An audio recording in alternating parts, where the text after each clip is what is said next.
Hey y'all, it's Val with Our Forever Farm. Today we're freezing squash. This is how I'm freezing squash. I have to get somebody to pick it because of my leg, but I'm just cutting the ends off and I'm slicing it up and enjoying every minute. So I thought I'd show you just the view from my chair where I'm sitting doing the squash. This is our side porch. It's a great area. It's our happy place. We love this. If anybody comes, even when it's hot, we sit on the porch. We've got ceiling fans and we've got the water fountain. There's my leg. But it's just beautiful. What I think of when I sit here is peace, peace, wonderful peace. You know the song. Slicing mine, I'm just doing it for freezing. So many of you know I broke my kneecap, broke my toe. Sometimes my toe hurts worse than my kneecap, but the first 2 days my kneecap really hurt. But honestly, this was just an accident. It could have happened to anybody, and if anybody fell on their knee like I did with all your weight on your knee, I'm telling you, you could break a kneecap. So what it was, there was a little patch of water in the garage. Sweet Hunter and a friend was gone to do something, get a piece of equipment or something for his tractor.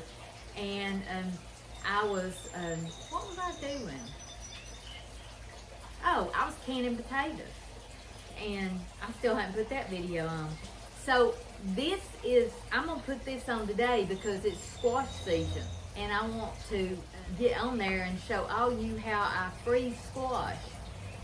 I've got old videos on telling you how, but I like to update them every year.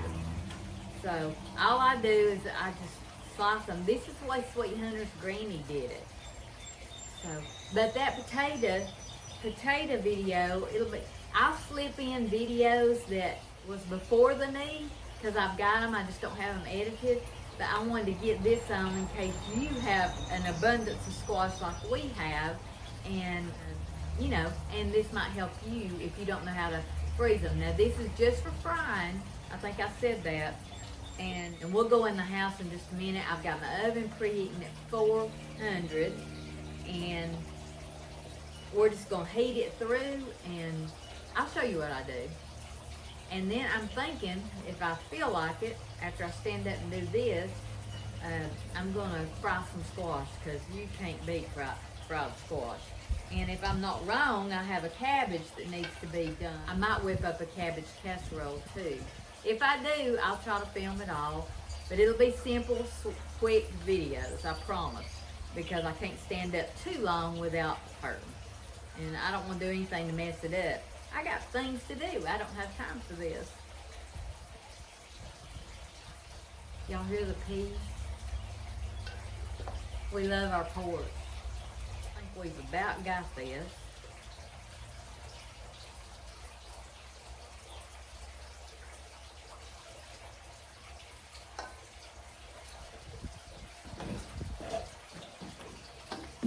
So there we go. We're gonna go in and get this ready to freeze.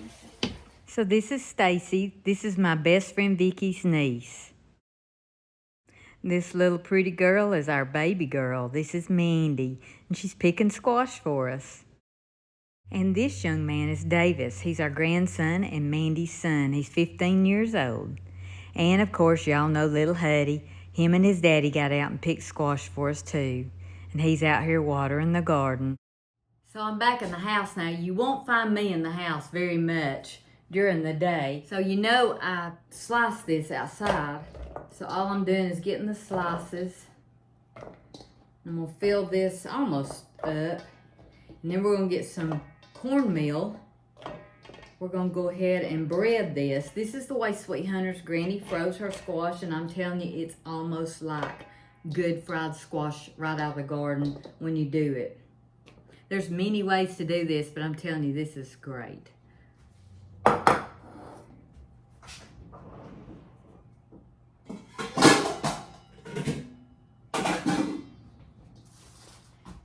I thought I could do it in here, but I don't think I'm going to be able to. So I'm just going to pour that much out. I'm going to do a little bit at a time. And then, just like I'm going to fry it, I pour the cornmeal over it. I do cornmeal only just because that's what I was taught.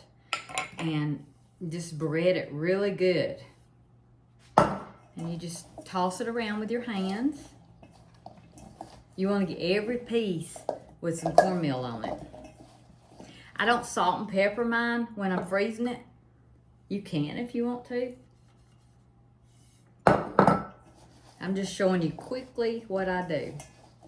So you can see what it looks like. That's just a small amount. I'll do another one in a second. But I take a cookie sheet or a baking pan. It really doesn't matter. You're just going to heat it through. I put a little oil on the bottom. I don't want a whole lot. You can actually use spray Pam if you want to, or spray shortening. And I just toss that around. I thought the video was on. So I've got my squash breaded and in here. But I'm going to go ahead and do another pan of, not pan, but I'm going to add more to this bowl where y'all can see it. That's called Crazy Me, as Granny used to say. Didn't turn the video on. But my goal is to get this done. So, and I just want to share with y'all how she did it. So, there's a little bit of squash. I think that'll be enough for this pan. And again, we're just tossing it in the cornmeal. Some people use cornmeal and flour. You can do that if you want to. I've never froze it that way. All I use on my fried squash is cornmeal. And I shake this off a little bit. And then I just put it in the pan. And I want breading or cornmeal on every piece. So this is ready to go in the oven. So my daughter brought me white donuts. She knows I love them. So thank you, Miranda. So I put a little oil in the pan. Not a lot, just a little bit. And I'm going to put it in the 400-degree oven. And then I'm going to get another pan ready. So maybe I can show you what I do.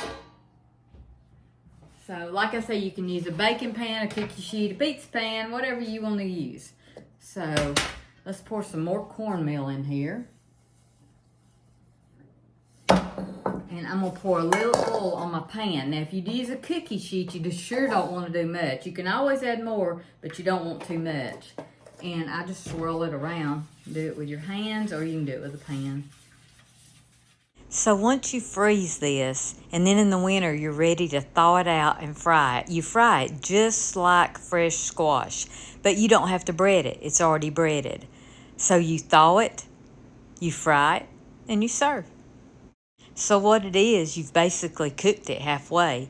Then you put a little oil in the fry pan and fry it up. So good. So let me go ahead and slice this one that I missed outside. And I slice it in here. My squash is beautiful, y'all. It's just beautiful. We'll eventually see bug bites because the squash bugs will come. The Japanese beetles are here now. And lots have asked me what I do about those. Well, when I was able, I would just pick them off. They got on my roses too. So this morning I found that and I put 7 dust on that immediately because those 2 rose bushes were from my daughter Miranda for Mother's Day. And I don't want them to ruin. So let's see if this is enough cornmeal. So we're doing the same thing that we did a while ago.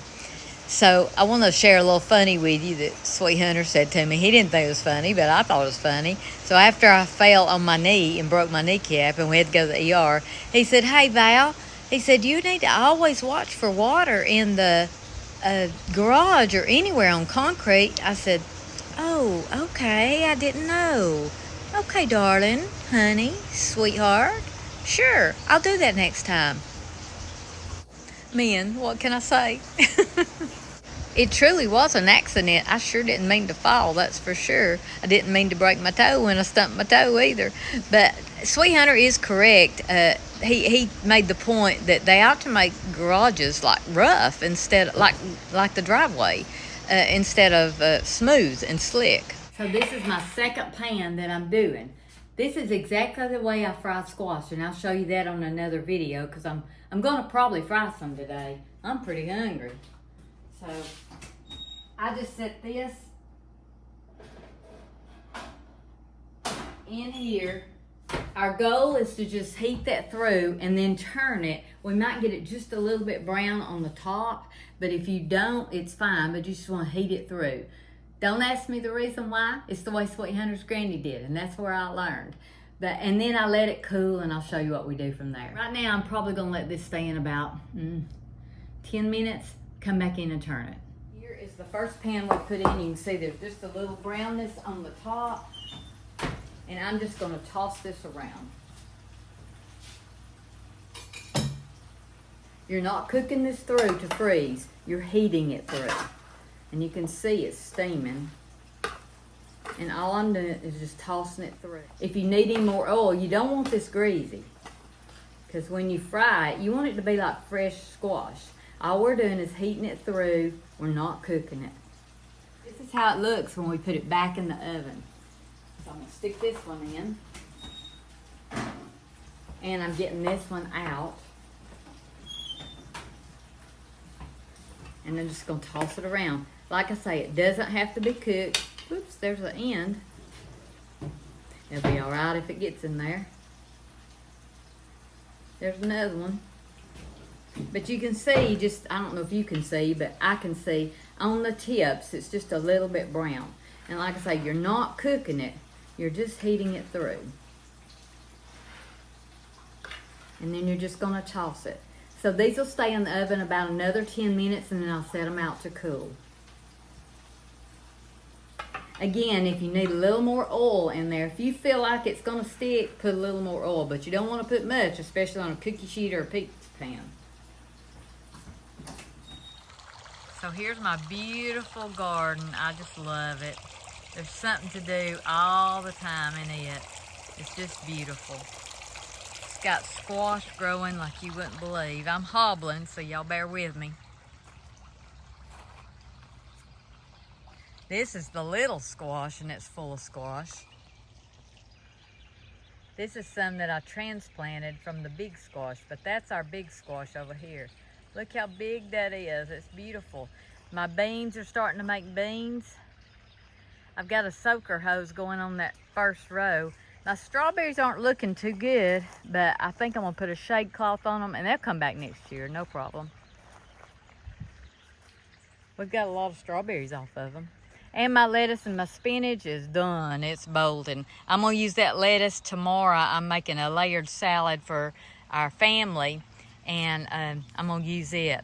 But look at all this. My son-in-law and grandson cut this last night, and it's already ready to cut again. It's amazing. So my daughter's coming next to cut it. And they'll get what they want and leave me the rest to fry. But it's amazing how it grows. I just can't believe it. Look at that.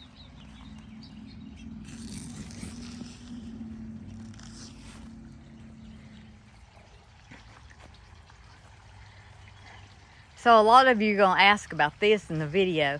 So a sweet friend is helping us out here. He's just been a blessing. And he planted a pineapple. Let's see if I can get it without getting me in it. So it's straight from Hawaii, and some friends bought it for him. We ate the pineapple last night. It was delicious. So he's put it in this pot, and he's planted it, and I'm excited to see how it does. So this is our sweet friend Jake. He's been helping us a lot too. We really appreciate it. And here's the dream team, Sweet Hunter and Jake. He has a lemon tree, and he has an orange tree that he just takes in the wintertime. The Japanese beetles are eating stuff up. So I have put some, see the holes? They were covered this morning. I don't really know. I think this is blackberry bush or something. I want it out of here, I know that. It needs to be down in a field. But here's my $30 water fountain. Look at this, isn't this beautiful? I just love it. So pretty.